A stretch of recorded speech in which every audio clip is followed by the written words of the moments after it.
and welcome. It is March Madness. I am your guy, Jonathan Mathis, the sports judge. Court is now in session, and yes, my bracket is already busted. Just as I could have guessed, my tournament bracket is no longer perfect. It never fails. It always happens year after year. Every March, I get it wrong, and by the end of the first weekend, my bracket is busted. One game in, and my bracket is already busted. The North Carolina Tar Heels. The North Carolina Tar Heels have caught tons of backlash, as many believed they should have been left out of the 68 teams who made the dance. Perhaps those haters have been silenced now. The Tar Heels demolished the Aztecs in their first four matchup on Tuesday night, 95-68, to earn the number 11 seed in the South region. UNC will move on to face number 6 Ole Miss in the first round on Friday, and now the Tar Heels are favorites to win that game. The question is now, how far can UNC really go now that they're in the tournament? Can they keep this train rolling? The farthest a team has gone in the NCAA tournament after starting in the first four is the Final Four. That's happened twice. VCU did it, Virginia Commonwealth, in 2011. I believe that was Shaka Smart's team. UCLA also did it. And now you're going to have people saying this win quite literally illustrates that they were good enough to make the field of 68. The hype is real for UNC. The March Madness feel is a lot different with UNC knocking off San Diego State in blowout fashion. I still don't know how UNC emerged from the bubble to make the NCAA man's field. I do think UNC's obliteration of San Diego State on Tuesday night was about the Tar Heels embracing all aspects of why they are here. And suddenly, after one win and advancing, they are a compelling story. It's go time. And this team believes now that it's in, it can make its mark now. Listen, all the stories have been written. I've communicated this. Everybody talked about it. I felt like the vast majority felt that UNC didn't belong. I'm still standing by that. I don't care if they win by 100 or 1,000. UNC should not have made the tournament after going 1-12 in quad one. It's interesting now to see how far they can take this thing. The lights get brighter. Now the stage gets bigger, a little hotter, the flames of intensity, and now you got to start cranking out wins. It is you versus the rest of the field right now. The whole nation outside of Chapel Hill right now is against you, as everybody feels the same way about you. The national narrative after the NCAA bracket was announced was that UNC shouldn't be in. That narrative flipped. They looked good on Tuesday night. No margin of victory would, in fact, prove UNC deserves to be in this tournament. Obviously, though, winning cures everything, and obviously all the noise they heard, I think that had to be motivational, blocking out the outside noise and just stand within the moment. Listen, just to continue the thought, when they got in the tournament, I didn't think they would go into the first four game and blow out SDSU and just blow them out of the water the way they did. There was this belief, okay, this UNC team is not going to go very far. This is just one of those years where they're unlikely to survive the first weekend. And now the question is, can they find their way, and can they go on this magical run that would silence a lot of people who don't even think they should be here? This team is maybe a little better than we thought, but can they go on this run? Can they beat good teams? We're talking about how you probably shouldn't have gotten into the tournament. They showed up and showed out. They balled out. This was a statement win. This was a huge win in a lot of people's eyes. This was for the rest of the nation. that thought they didn't belong. It still doesn't change my mind about them. I'm not switching up because they had one good game in which they dominated. For me personally, I'm still not sold on them, even if you now think UNC showed everybody that there's no doubt North Carolina should be in. UNC silenced critics, dominates San Diego State to win the first 4 games. I guess I would qualify as one of those critics. Sorry, but not sorry. I'm very unapologetic. RJ Davis went nuts. He led the way for the Tar Heels with 26 points, including a perfect 6 for 6 from 3. They shot 61% in the first half. 14 for 28 from 3, a program record. When you have program records and your school is North Carolina, you're pretty good. Second largest win by any team in the first 4 games since the round was created in 2011. They were dominant. UNC making the Final Four after getting in last would be absolutely insane. Tar Heels proving why blue bloods are blue bloods.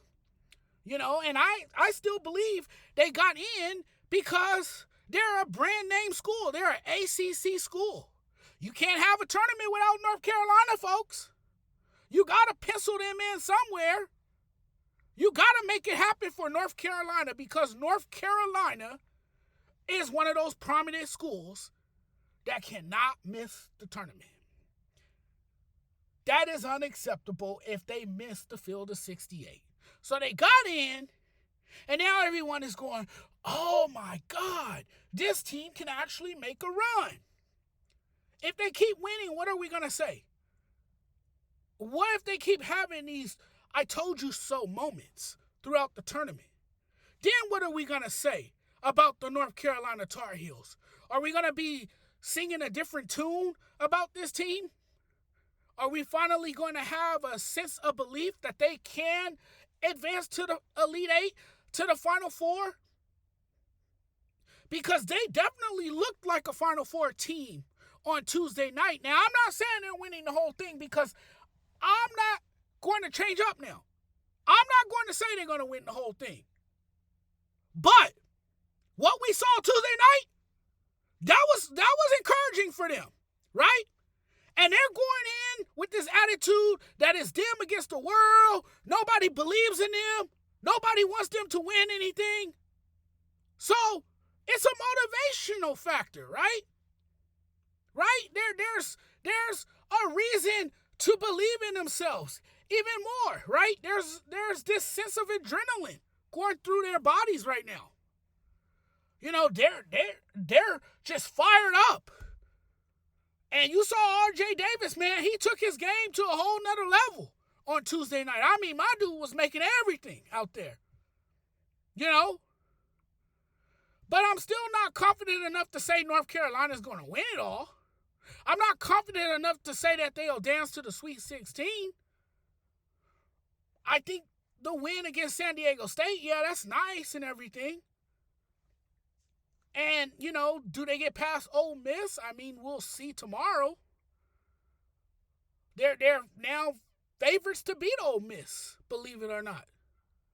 Can they beat number 6 Ole Miss? So I think now people, even though they have counted them out and didn't have them in on their bracket, I think now people want to see how far they can actually go. I think that becomes the new story of this tournament. How far will UNC go? UNC has already shut a lot of people up. Can they keep having these games where they just shut us all up, right? Can they go out there tomorrow and beat Ole Miss and get to the Sweet 16? If they get to the Sweet 16, what happens there? Does this run continue? Do they go deeper into the tournament? We will soon find out more about the North Carolina Tar Heels. I don't care. I still think they didn't belong in this tournament. They didn't do enough for me to even qualify for this tournament. So I still stay true to my word. And I believe it in every sense of the word that the Tar Heels should not be in this tournament.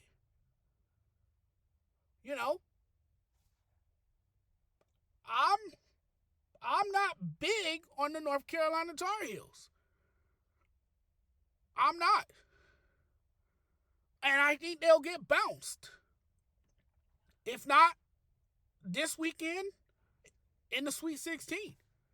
They're not getting to the Final Four. I mean, that would be one hell of a story if it did happen, but I can't see a scenario in which it does happen. Of course, Tar Heel fans are hoping for that. Why wouldn't you? If you didn't hope for that, you're not a true fan. I understand how they feel about it. Well, they must belong. They beat San Diego State. Okay. Well, then prove that you belong by winning the rest of the way. And then maybe we might not have doubts about North Carolina.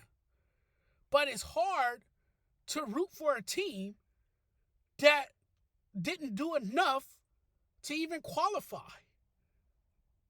They didn't really earn their spot. So how can you root for a team that really didn't earn the right to be playing in the month of March? The NIT, yes, they should be playing in the NIT. They shouldn't be dancing in the field of 68. But we'll see tomorrow night if North Carolina is for real or not when they play, when they go up against number 6 Ole Miss. All right, everyone. All right, everybody. I'm getting out of here now. I'm about to get back to some of the madness. I'm catching up on all the action today, watching the games. I had on the UCLA game. I was checking that one out. There's a lot of games currently in progress. So I'm going to get back in here and watch the games. And I know my good friend Troy told me not to do videos from the car. My man, I apologize. It's just so loud as hell in my house right now. So I felt like this was the most suitable place to do the video. No background noise, no distractions, nothing going on. So I just decided, you know what? To hell with it. I've been doing videos consistently everywhere else. One time in my car every once in a while won't hurt. So I decided to come out here and do this video and talk to all my viewers out there. But guys, I'm checking out now. If you guys like the content, make sure you guys hit the subscribe button, share the video, share and like. Please share and like. Tell people about me. And guys, you guys know where you guys can find me. You guys can find me on Instagram, SportsJudge85. You guys can find me on TikTok, the SportsJudge85. You guys can find me on Facebook. Type in the Sports Judge and my page should pop up, and hit the like and follow button. All right, guys. We'll talk again very soon. Thanks for watching. Love y'all. Much love. Take care of yourselves, and we'll talk again very soon. Take care.